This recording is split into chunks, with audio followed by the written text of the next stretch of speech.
Another coalition of faith leaders working on finding a solution to the nation's border crisis is the National Hispanic Christian Leadership Conference, serving over 40,000 churches in the U.S. and more than 500,000 worldwide.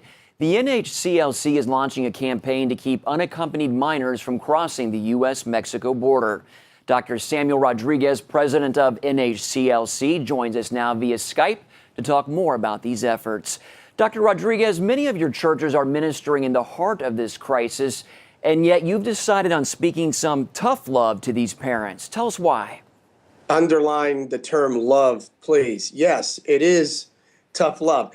Churches on both sides of the border, on the southern border of the United States, many of our Latino evangelical churches stand engaged on a daily basis, attempting to minister, to provide resources to these families, to these children that have come unaccompanied to the United States. Now, we looked strategically and said, we're going to have to go to Central America and Mexico, meet with the key evangelical leaders of corresponding nations and regions, and say the following: do not, let me repeat, do not send your children to the American border. Here's the idea. In meeting with pastors in Central America, we heard from them the angst, the consternation, parents desiring for their children to have a better day. They sent them to America. Now, here's the problem. These children come to America without their parents. They enter into America. They're leaving the Mero Salvatrucha, the big gang in El Salvador. Gang infestation, drug violence. They arrive in East LA. The possibility and the probability, statistically speaking, of these children engaging in gangs and in drugs without their parents in East LA is almost equivalent to the probability that they are experiencing in Central America, which means the number one firewall against the many dangers and ills the parents are afraid of actually lie in the hands of the parents committed to Christ and providing a safe family structure. So parents in Latin America, if you love your children, do not send your children to the U.S. border. And Dr. Rodriguez, you just met with church leaders from El Salvador, Guatemala, and Honduras. How committed are they to that message about not sending their kids to the border?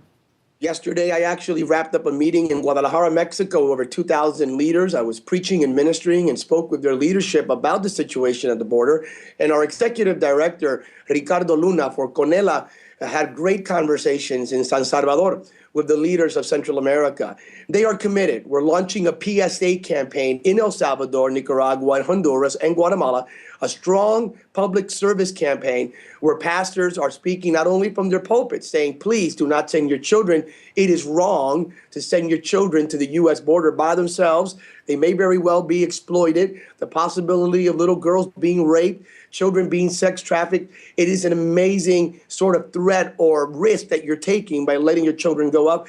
So those PSA announcements are going to appear on radio, prayerfully and hopefully on television, definitely on print media, in conveying this strong clarion call: please do not send your children to the U.S. border. Commit them to Christ. Provide a strong family structure in your nation. Pray for an awakening and believing to God that the best is yet to come. Okay. Dr. Samuel Rodriguez, thank you for your insights and for getting the word out. You're welcome.